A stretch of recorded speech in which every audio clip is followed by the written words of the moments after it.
Today, Governor Landry and several other top state officials held a press conference further urging Louisiana residents to remain both vigilant and cautious, with state climatologist Jay Grimes saying many regions of Louisiana are, quote, under the gun by the incoming storm. Now, for Governor Landry and other state agencies like GOSEP, it's endgame for their preparation efforts as the incoming tropical storm nears the point of landfall. Landry says he's working closely with both local, parish, and state agencies ahead of the storm's landfall and has already deployed the State National Guard to the southern parishes with the focused goal of search and rescue. We will keep our citizens informed. Again, I'm confident that all of our agencies and our federal partners seem to be working very seamlessly. We're pre-positioning assets so that they will be available to the public on a needed basis.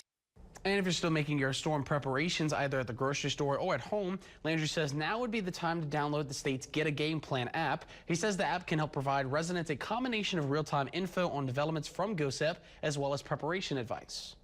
This app will continuously keep you informed, okay, about information in real time that is happening right here in GOSEP. Inside the app, you can find a hurricane preparation list, a family plan, a business plan.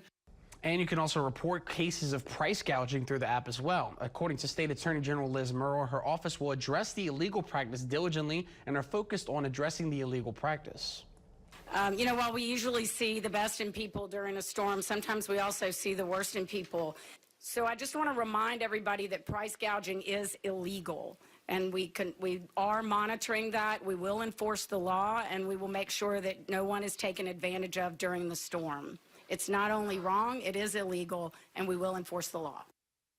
And Governor Landry has already signed a state declaration of emergency ahead of Francine's landfall, but he's still not done. He also sent a letter to President Biden urging him to grant a federal state of emergency for Louisiana.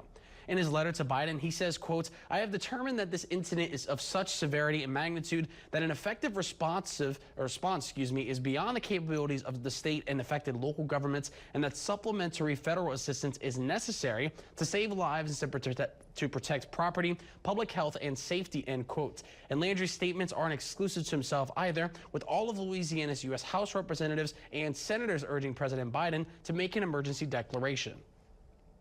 Francine scheduled to make landfall as early as Wednesday afternoon.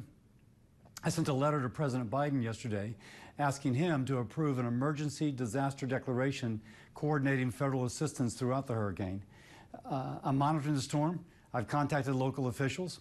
We're ready to push out resources to assist. I'm going to collaborate with Governor Landry and with the federal government. Governor Landry is expected to host another press conference on Tropical Storm Francine tomorrow. Be sure to tune in tomorrow as we continue to track these developments. And the Louisiana Department of Health says nursing homes may increase bed capacity to admit evacuees during Tropical Storm Francine. Governor Landry has also issued an executive order that allows nursing homes throughout Louisiana to increase their bed capacity to accept residents who are being evacuated from a facility ahead of the storm. The order took effect today and will remain in effect until October 10th. Nursing homes in Louisiana are required to follow emergency plans filed with the Department of Health.